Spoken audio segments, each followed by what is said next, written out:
आपका स्वागत है कॉम्पिटिटिव मस्ती यूट्यूब चैनल पे। आज आपके ग्रुप डी एग्ज़ाम के लिए जीके जीएस का वैसा सेट लेके आ गए हैं जो एकदम तगड़ा है तगड़ा है तगड़ा है। भले ही कुछ हार्ड है लेकिन तगड़ा है। एग्ज़ाम में इसी प्रकार से क्वेश्चन आता है क्योंकि इसमें लड़का को छांटना भी रहता है, इसीलिए आप जो है थोड़ा सा ये जो हाई लेवल का क्वेश्चन है उसको भी देख के जाइए कि क्योंकि एग्ज़ाम में अगर हाई लेवल का क्वेश्चन आएगा तो उसमें आपको बौखलाने का जो है ज़रूरत ना आएगा।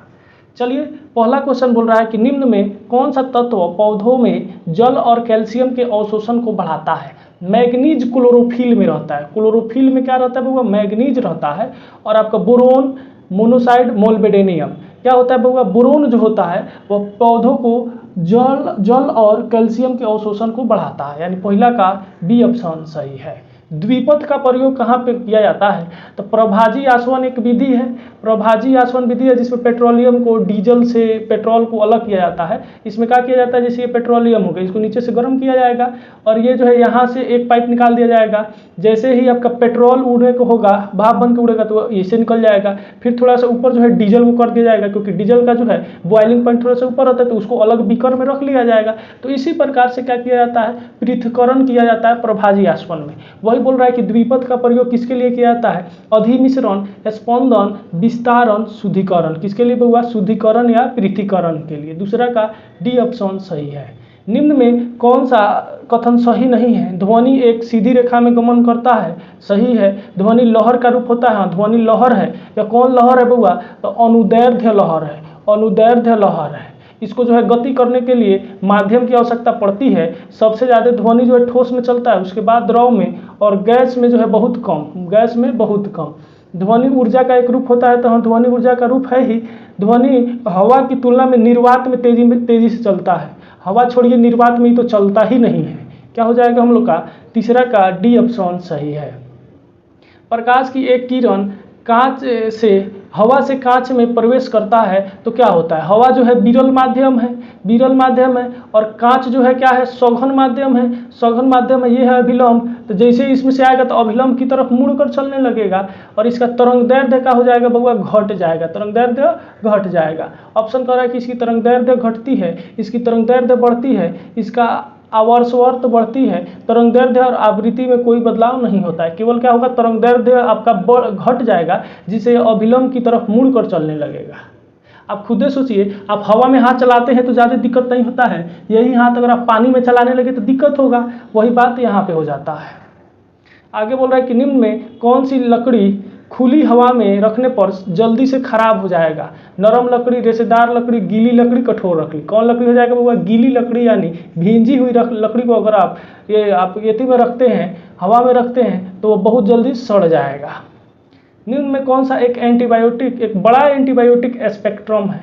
पैरासीटामोल आपका एंटीबायोटिक है, पेनिसिलिन भी क्या है? आपका एंटीबायोटिक है। इसका खोज किया था कौन? फ्लेमिंग ने किया था। किसने किया था बउआ? फ्लेमिंग ने किया था। एम्पिसिलिन, क्लेरोमिफोन क्या है बउआ? एम्पिसिफिलिन जो है ये आपका पेनिसिलिन ग्रुप का ही है, लेकिन सबसे ज़्यादा आज किसका प्रयोग हो रहा है? तो एम्पिसिलिन का प्रयोग हो रहा है, एम्पिसिलिन का। आगे बोल रहा है कि कार की चाल की दुगुनी गति में हो, यानी चाल को क्या कर दिया गया? दुगुना कर दिया गया है, तो उसको उसी दूरी में रुकने के लिए कितना बल लगाना पड़ेगा? तो आपको पता है कि V square minus U square बराबर कितना होता है बउआ? तो 2as होता है, 2as होता है। यहाँ पे अंतिम में क्या है? रोक देना है, यानी 0 माइनस यू स्क्वायर बराबर 2as। समीकरण 1 मान लीजिए। दूसरी स्थिति में कार की चाल को क्या कर देना है? दुगुना कर दे रहे हैं, यानी यू को क्या कर दे रहे हैं बउआ? दुगुना कर दे रहे हैं। तो वी स्क्वायर माइनस यू के स्क्वायर कर देंगे तो 2 यू के स्क्वायर बराबर 2as हो जाएगा। यहाँ पे क्या हो जाएगा? ये 0 हो तो 0 का स्क्वायर 0, माइनस कितना हो जाएगा? 4u स्क्वायर बराबर 2as। अब दोनों को क्या करेंगे बउआ? 1 और 2 को लेके काटेंगे, 1 और 2 को लेके काटेंगे, तो यहाँ पे क्या हो जाएगा हम लोग का? 0 माइनस यू स्क्वायर बराबर 2as हो जाएगा, 2as हो जाएगा, बट्टा फिर हम लोग का कितना हो जाएगा? माइनस 4u स्क्वायर बराबर 2as2 हो जाएगा, E1 हो जाएगा। ये 0 है तो इसका वैल्यू खत्म है, माइनस से माइनस कट गया, यू स्क्वायर से यू स्क्वायर कट गया, 2a से 2a कट गया। हम लोग का बच कितना गया? S1 और S2 बराबर हो गया हम लोग का S1 और S2 बराबर हो गया, यहाँ पे कितना हो जाएगा 1 ऊपर और नीचे हो जाएगा 4। अगर क्रॉस मल्टीप्लिकेशन गुना करते हैं तो इसको क्या करेंगे, क्रॉस मल्टीप्लिकेशन गुना करेंगे 4S1 बराबर S2 हो जाएगा। S2 यानी 4 गुना हो जाएगा। कितना गुना हो जाएगा वो 4 गुना। ऑप्शन है 4 गुना, 2 गुना, आधा गुना, 1/4। ये ऑप्शन 4 गुना सही है।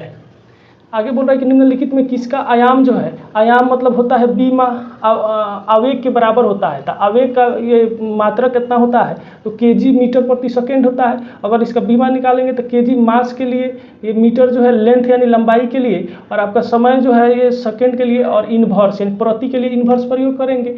इसके बाद आयतन संवेग, संवेग का भी यही होता है केजी मीटर प्रति सेकेंड, और इसका भी बीमा केजी जो है आपका मास के लिए, मीटर जो है लेंथ के लिए, और समय जो है सेकेंड के लिए, यानी दोनों का मात्रक असमान है। यानी क्या हो जाएगा हम लोग का 8वां का बी ऑप्शन सही है। बेरिलियम सल्फेट जल में कम घुलनशील है, इसका कारण क्या है, कि इसका कारण है आपका उच्च ज्वलनशील ऊर्जा, पृथक्करण की कम ऊर्जा, कम ज्वलनशील ऊर्जा, लोनिक बैंड। क्या होगा, उच्च ज्वलनशील ऊर्जा। देखिए किसी भी पदार्थ से जल का निकल जाना या कम हो जाना क्या कहलाता है बउआ, निर्जलीकरण कहलाता है। निर्जलीकरण कहलाता है, निर्जलीकरण कहलाता है, निर्जलीकरण कहलाता है। अब देखिए सीमेंट कठोर कब बनेगा, जब उसमें का जल निकल जाएगा। निर्जलीकरण, हाइड्रेशन और पानी का वियोजन, आपका पानी का वियोजन पॉलीमरेशन किसके कारण होता है, निर्जलीकरण के कारण होता है।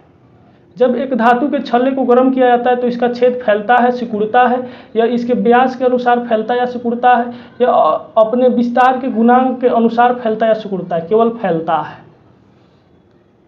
यदि एक कोशिका का व्यास 2 गुना हो तो इसमें पानी की वृद्धि होगी। जो आपका केशिकत्व गुण यानी केश नलिका जो होता है, ये केश नलिका जितना ही पतला होगा उतना ही उसे जल या तेल जो है ऊपर चढ़ता है। जैसे आप लालटेन में देखे होंगे, या आप जो है ये ढिबरी उबरी देखेंगे, उसमें भी यही प्रयोग होता है। तो ये जितना पतला होगा केश नलिका केशिकत्व गुण के कारण, उतना ही ज़्यादा द्रव जो है ऊपर चढ़ेगा। लेकिन बोला कि व्यास 2 गुना हो गया तो पानी की वृद्धि होगी कि कमी होगी, कमी होगी, या कितना हो जाएगा, पानी हो जाएगा आधा। ऑप्शन है 2 गुनी, आधी, 4 गुनी, कोई बदलाव नहीं होगा, आधी हो जाएगी। यदि लोहे की सुई पानी की सतह पर तैरती है, जब इसे अच्छी तरह रखा जाता है। देखिए लोहा, पानी का जो घनत्व होता है, पानी का घनत्व 1 mm घन cm होता है, 1 mm घन cm होता है। अब जो लोहा का सुई होता है उसका घनत्व पानी के घनत्व से कम होता है। तो जिसका घनत्व कम होगा वो अपने भार के बराबर जो है, अपने द्रव्यमान के बराबर जो है जल को विस्थापित कर देगा और आराम से तैरने लगेगा। ऑप्शन बोल रहा है कि जब तक इसका पानी का वजन से अधिक है या पानी के अंदर ही रहेगी, सुई का घनत्व पानी के तुलना में कम है, यानी तेरे के बी ऑप्शन सही है। एक तारे का द्रव्यमान सूर्य के द्रव्यमान का 2 गुना है तो यह समाप्त किस प्रकार होगा, neutron star, black hole star, ब्लाइट ड्वार्फ, लाल विस्काय। तो जो तारा होता है वह चमकते चमकते क्या होता है, न्यूट्रल हो जाता है, तो यानी न्यूट्रल स्टार के रूप में। 14 के ए ऑप्शन सही है। एक रासायनिक बंध के गठित होने पर होता है, हमेशा ऊर्जा का अवशोषित होता है, हमेशा ऊर्जा जारी रहता है, अवशोषण की तुलना में ऊर्जा मुक्त होती है, ऊर्जा न तो मुक्त होती है और न ही अवशोषित होती है। क्या हो जाएगा बउआ, हमेशा ऊर्जा जारी रहती है। हमारे दांत और हड्डियां बना होता है त्रि कैल्शियम फॉस्फेट, फ्लोरोपेटिट, क्लोरोपेटिट, हाइड्रोफिलिट। देखिए इसमें जो है आपको ये त्रि लिखा है ना, इसको स्किप कर देना है। जैसे यूट्यूब पर आप रील्स देखते हैं तो उस पर ऐड आता है तो स्किप करते हैं, उसी तरह त्रि को कर देना है। यानी हमारी दांत जो है कैल्शियम और फास्फोरस के मिलने से बना है। किसे बना है, कैल्शियम और फास्फोरस के मिलने से बना है। आगे बोल रहा है कि अंगोरा ऊन कहाँ से प्राप्त किया जाता है, खरगोश से, भेड़ से, लोमड़ी से, बकरी से। किसे प्राप्त किया जाता है बुआ, खरगोश से। भारत के वनस्पति सर्वेक्षण का मुख्यालय कहाँ पे, लखनऊ, दार्जिलिंग, कलकत्ता, दिल्ली। कहाँ पर है बउआ, कलकत्ता। अंतर्राष्ट्रीय विकलांग दिवस किस दिन को मनाया जाता है, 1 दिसंबर को एड्स दिवस, 1 दिसंबर को एड्स दिवस मनाया जाता है। और 2 दिन रुक जाइएगा तो एड्स जिसको पकड़ा रहता है वो विकलांग हो जाता है। ठीक है, तो वही बोल रहा है कि 3 दिसंबर, 5 दिसंबर, 7 दिसंबर, 12 दिसंबर। ए ऑप्शन 3 दिसंबर सही है। निम्न में से किस जीव में तंत्रिका तंत्र होता है, जो, टैपवार्म, अमीबा, घोंघा। किसमें होता है, अमीबा में। निम्न में से किसका कारण मलेरिया होता है, किसके कारण मलेरिया होता है, कीट के, जीवाणु के, प्रोटोजोआ के, वायरस के। किसके कारण होता है, प्रोटोजोआ के। जीवाणु से होने वाला रोग आपका टीबी है, हैजा है, पेचिस है, टाइफाइड है, ये सब जीवाणु से होता है। वायरस से होने वाला रोग इन्फ्लुएंजा है, हेपेटाइटिस है, उसके अलावा आपका ये है क्या बोलते हैं, चेचक है। ये सब किससे होता है? वायरस से होता है। प्रोटोजोआ से कौन होता है? मलेरिया होता है। प्लस में एक होता है आपका ये फुट वाला, एथलीट फुट किससे होता है? एथलीट फुट कवक से होता है, कवक से। ठीक है, यानी हम लोग का क्या हो जाएगा? मलेरिया तो प्रोटोजोआ से होता है। मादा एनोफिलिस मच्छर काट लेगी, प्रोटोजोआ फैल जाएगा, उसके बाद मलेरिया हो जाएगा। जोड़ों पर यूरिक एसिड का क्रिस्टल किसके कारण होता है? गठिया के कारण, ऑस्टियोपोरोसिस के कारण, ऑस्टियोमलेशिया के कारण, रिकेट्स के कारण। किसके कारण होता है? ऑस्टियोपोरोसिस के कारण। जब यूरिक एसिड जमा हो जाएगा तब होगा गठिया। और हड्डी और मांसपेशियां कमजोर हो जाएगा, यानी विटामिन डी कमजोर हो गया तब रिकेट्स का ही, विटामिन डी का ही वैज्ञानिक नाम ऑस्टियोमलेशिया है। निम्न में से साइटोप्लाज्मिक ऑर्गेनेल्स यूकैरियोटिक कोशिकाओं के भीतर प्रोकैरियोटिक कोशिकाओं के रूप में होते हैं। Mitochondria, Golgi bodies, lysosome, glycosome. क्या होता है बउआ? माइटोकॉन्ड्रिया होता है। वन क्षेत्र में नुकसान का कारण है कृषि उद्योग, बढ़ती हुई जनसंख्या। कौन है बउआ? बढ़ती हुई जनसंख्या। ग्रीन हाउस प्रभाव का क्या है? तो CO2 क्या करता है? CO2 एक गर्म गैस है और ये क्या करता है कि जितना पृथ्वी पर ये आपका सूर्य का प्रकाश आता है या ताप को आता है उसको रोक के रखता है। इसी को कहते हैं ग्रीन हाउस प्रभाव। इसमें मीथेनो का योगदान होता है, CH4O का। उष्णकटिबंधीय क्षेत्र के घरों में प्रदूषण, वायुमंडलीय ऑक्सीजन के कारण सौर ऊर्जा का फंसना, वातावरण में कार्बन डाइऑक्साइड के कारण सौर ऊर्जा का फंसना, यानी C ऑप्शन सही है। निम्न में से कौन सा अंग पानी, वसा और विभिन्न कैटाबोलिक कचरे को बाहर निकालता है? तो आपको सबसे पहले पता होना चाहिए कि सबसे बड़ा जो हम लोग का उत्सर्जी अंग है वो किडनी है। कौन है बउआ? किडनी है। और किडनी जो होता है रक्त में से यूरिया को छानता है। तो पानी, वसा और विभिन्न कैटाबोलिक कचरे को कौन बाहर निकालता है? यानी किडनी निकालता है। त्वचा भी हम लोग का उत्सर्जी अंग है जो पसीने को बाहर निकालता है। पलीहा जो है RBC का कब्रिस्तान कहलाता है। RBC का कब्रिस्तान कहलाएगा, चाहे आपका ब्लड बैंक कहलाता है। दुर्घटना के समय अगर शरीर का सब रक्त खत्म हो जाता है तो पलीहा के पास कुछ रक्त जो होता है वह स्टोर होता है, इसलिए इसको क्या कहते हैं? ब्लड बैंक कहते हैं। लार ग्रंथि या मुंह में होता है जो एमाइलेज या आपका टाइलिन पर, ये सभी लार ग्रंथि को निकालती है जो भोजन को पाचन में मदद करता है।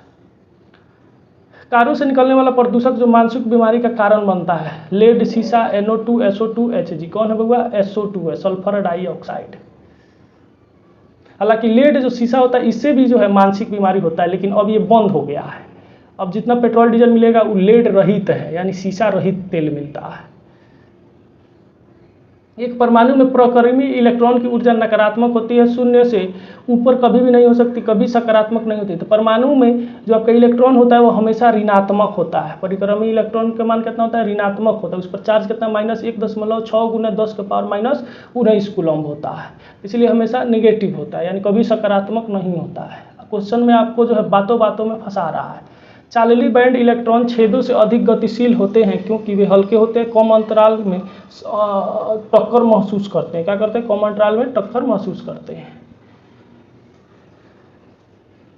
हम आशा करते हैं कि ये जो है सेशन आपके लिए काफ़ी महत्वपूर्ण रहा होगा। हम लोग फिर उपस्थित होते हैं नया सेशन लेकर, तब तक के लिए बने रहिए आप कॉम्पिटिटिव मस्ती यूट्यूब चैनल पर। अगर आप रेलवे की तैयारी करते हैं तो आप जो है कॉम्पिटिटिव मस्ती यूट्यूब चैनल को एकदम 100% लाइक, सब्सक्राइब जरूर करें।